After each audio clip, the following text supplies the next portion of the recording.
السلام عليكم ورحمة الله. نتمنى إن شاء الله تكونوا قاع بخير وعلى خير. قصتنا اليوم على العشرية السوداء. اليوم جبت لكم قصة عمي البشير اللي يسكن في إحدى القرى الصغيرة في الشرق الجزائري، والقصة هذه صارت أثناء العشرية السوداء. وقبل ما نبداو قصتنا ما تنسوش الصلاة والسلام على رسول الله، واللي شاهد قناتي أول مرة يدير اشتراك وجيم والضغط على زر الجرس هكذا يوصلكم كل جديد. عمي البشير يقول في قصته في بداية التسعينات: كنت شاب في عمري 30 سنة، كنت متزوج وعندي زوج ذراري، الكبير عنده 5 سنين والصغير 3 سنين. نسكن في قرية صغيرة في إحدى ولايات الشرق الجزائري. حالتي المادية كانت متواضعة شوي، كانت عندي شاحنة من نوع سوناكوم ورثت على الشيباني الله يرحمه، وكانت المهنة تاعي في الأسواق. ما نكذبش عليكم وليداتي، أنا كنت قانع برزقي ومكتوبي، وما كانش سوق في الشرق الجزائري ما نعرفوش. المهم كانت حالة البلاد ما تعجبش، وبدينا نسمع بالجرائم، القتل والذبح اللي يديروهم هذوك اللي ما يسموش. وبدينا مرة على مرة نسمعوا باللي راهم داروا فوباراج في بلاصة الفلانية وذبحوا وقتلوا. وكنت في كل ما نبكر للسوق نصلي للفجر ونشاهد ونتكل على الله ونودع العائلة تاعي بلا ما نحسسهم. المهم واحد نهار في شهر نوفمبر كيما العادة نبكر لخدمتي حتى نسمع في وليدي الكبير يعيط لي، قال لي: أبابا كنت غير تديني معك للسوق اليوم. وهذه أول مرة يقول لي نروح معك ومانيش عارف عليه، بصح هو ولا يبكي كي قلت له لا ما تروحش معايا. المهم كي جيت خارج من الدار عيطت لي الزوجة قالت لي ديه معاك، غير هذه المرة خليه يروح يحوس شوية. وبعد الحاح من الزوجة دخلت للدار ولبست له قشو على خاطر الحال كان بارد بزاف. والسوق هذاك المرة ماهوش بعيد، حوالي 60 كيلومتر، كان سوق تاع الزويل. المهم بعد ما خرجنا تكلنا على الله ووصلنا للسوق. وصلنا للسوق وبديت نبيع بشوية بشوية، ووليدي كان فرحان بزاف. وما نكذبش عليكم حتى أنا كنت فرحان كي كان معايا. وفي السوق ما كانش حكاية ما تسمحيش، وكل واحد واش يحكي. والقاسم المشترك ما بين القصص هي الجرائم اللي يديروها هذوك اللي ما يسموش، وإحنا والفنا حكايتهم كل يوم نسمعوا حاجة. مهم قواو أخبارهم، وزاد الخوف وزادت معايا الميزيرية. المهم خدمت هذاك النهار ولحقت 3 تاع العشية، وكما نسيت نخمل في حوايجي ونطلع فيهم في الكاميو. وكي جينا خارجين من السوق كانت الساعة هكذاك 5 تاع العشية. مشيت حوالي 20 كيلومتر وحبست شريت شوية حوايج للدار، ومن بعد كملنا طريقنا حتى وصلنا واحد البراج تاع الشرطة، وبداو يلوموا فيا كيفاه راني رافد معايا طفل صغير. وقعدت روطار في هذاك الوقت وفي بلاصة بعيدة أكثر من 60 كيلومتر على داري. وبعد ما فهمتهم الحكاية واحد من هذوك الشرطة جبد الصرف من جيبه وعطاه لوليدي، كان تقريبا 40 دينار في هذاك الوقت، يعني 4000، وقالوا ما تزيدش تمشي في الليل. المهم كملنا طريقنا، وفي الخارجة تاع البراج لقيت واحد السيد الهيئة تاعو نظيفة ومرتبة، حبسني. وكي حبست له قال لي ماذا بك وصلني معاك. كي سقسيته وراك رايح لقيته يسكن غير ثم في واحد البلدية قريبة لينا. قلت له وريلي لاكارت تاعك، لاكارت ناسيونال باه نتأكد منك. وبالفعل جبد لي لاكارت ووراها لي وقلت له اطلع. بعد ما ركب كملنا المسير تاعنا، وكانت الساعة حوالي 5:30، وقعدت نحكي أنا والسيد على أهوال الدنيا. وليدي قاعد يلعب بالصرف تاعو. المهم هدرة تجبد هدرة وخبرني، قال لي أنا شرطي ونخدم في قسنطينة، وقال لي راني نوفو ماريي وعطوني يومين باش نشوف عائلتي. وهنا قاطعته وقلت له ربي يعاونك يا خويا، وسقسيته على أحوال قسنطينة وكيفاش عايشين مع الإرهابيين. وهنا دار روحه كح وقاعد يخزر فيا وغمز لي، وقال لي اسكت الطفل راه معانا ما تقولش هذه الهضره والولاد حاضرين. قال لي ما تجبدش قدام الذراري هذوك اللي ما يسموش. وانا وليت نضحك وهو تبسم، بصح التبسيمه تاعو كانت شويه حزينه. ومن بعد شاف لوليدي ومسح له على راسه وسقساه، قال له كي تكبر واش حاب تخدم وليدي؟ جاب وليدي وقال له حاب نخدم كيما بابا.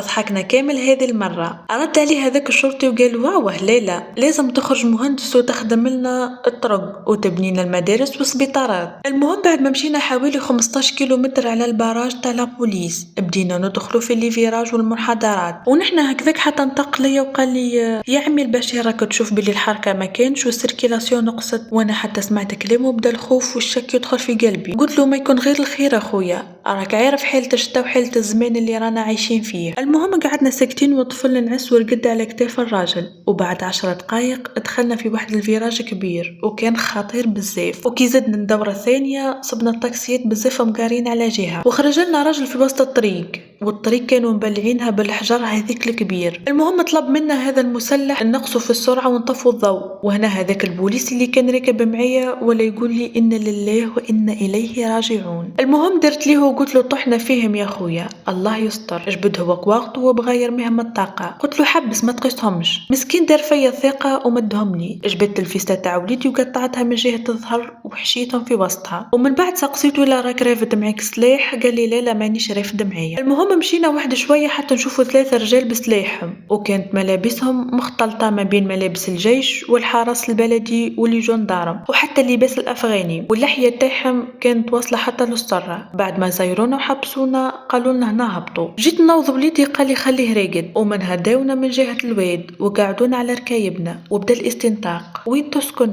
واش تخدم؟ قلت له نسكن في البلدية الفلانية ونخدم الشواء ونتبع الأسواق، ووليدي راه راقد في الكاميو. ومن بعد شاف في صاحبي وقالوا انت واش تخدم وين تسكن؟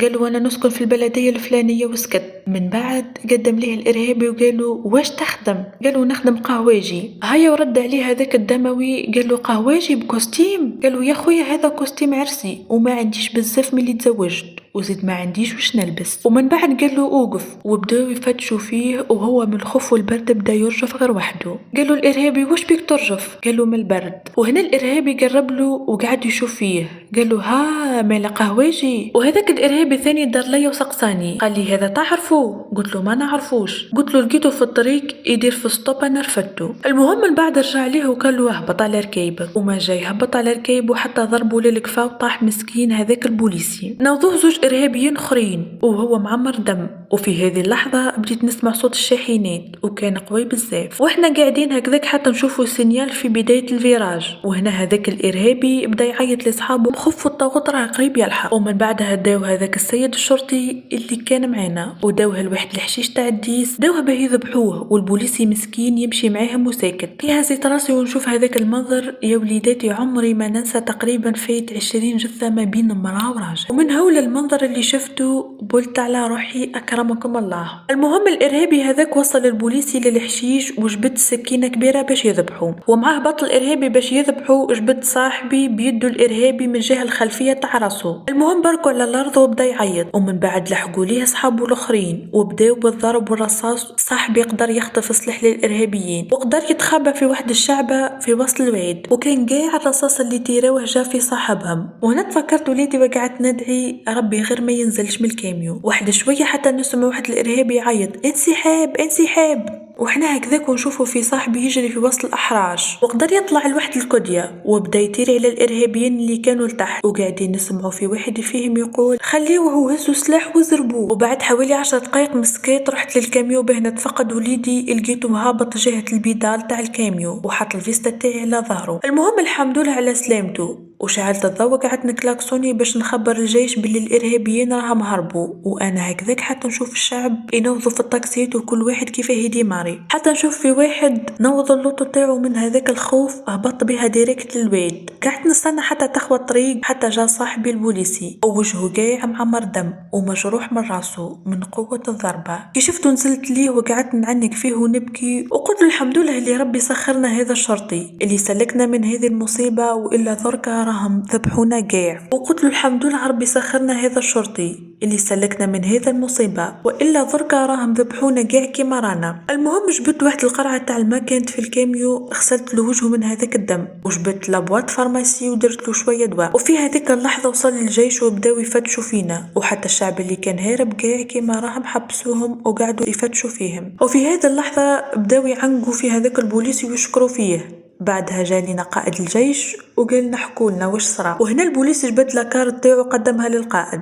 هنا عرفنا باللي هذاك البوليسي فرد نينجا للشرطه تاع قسنطينه. وبعدها هبط البوليسي هو والعسكر للواد وجابوا جثه هذاك الارهابي، ومن شده زعيفي رحت لهذاك الارهابي وبديت نضرب فيه للوجه. قعد الجيش يفتش فيه وحنا هكذاك حتى نتفكر الارهابيين اللي هربوا، ودرت للبوليس وقلت له وقيله كاين واحد من بليس الفوق. وهنا الجيش بدا يتقدم بشويه للطريق اللي هربوا منها الارهابيين حتى نشوفوا جماعه عسكر رافدين إرهابي مبليسي. المهم واحد شوية وجات الأمبولانس وقدمت الإسعاف لهذاك البوليسي، ومن بعد سلم البوليسي سلاح للجيش وركب معايا وقال لي يلا نروحوا. المهم بعدها كملنا طريقنا حتى وصلنا للبلدية، وكي قربت نوصل نصيب غير شي كبير دايرين بداري. في هذيك اللحظة قلبي صير وقلت سلامة يا ربي سلامة يا ربي. وبعدها رد علي البوليسي قال لي ما يكون غير الخير، قال لي شهد واستهدي بالله. وصلت عند باب الدار ونزلت نجري حتى نسمع في واحد الصوت راهم حيين راهم حيين، وهنا رجعت في الروح، عرفتهم باللي راهم قلقين علينا. المهم بعدها تفرقوا الناس ودخلت البوليسي معايا للدار وتعشينا مع بعضنا. بعدها بواحد الساعة حتى نسمع في الباب يدقدق، كي حليت الباب لقيتهم لي جندارم وبداو يسقسوا فينا على البوليسي. خرج لهم البوليسي وقالوا له لازم تروح تبات عندنا، وهو انطق وقال لهم راني في دار خويا. انطق لي قائد الدرك وقال له نخلي لك جروب تحرص عليكم. وهنا نشوفوا بوليسي جبد القائد على جهه وقعدوا يهضروا، ومن بعد شويه راحوا الدرك واحنا عاودنا دخلنا للدار وقعدت نحكي لهم على الحادثه والدار كامل يسمعوا لي. وهذه هي حكايتي، ان شاء الله تكونوا عرفتوا المعيشه المره اللي كنا عايشينها في التسعينات.